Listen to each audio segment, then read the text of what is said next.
Phil is a very talented artist. He is famous for his stylish clothes. He paints green trees, red flowers, and blue skies.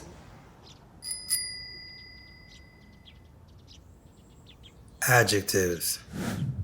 A word that is used to describe a noun. Examples. Sally is so generous. The car has modern designs. Jorge is always angry.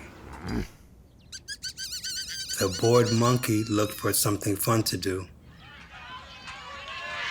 They are so excited watching the game.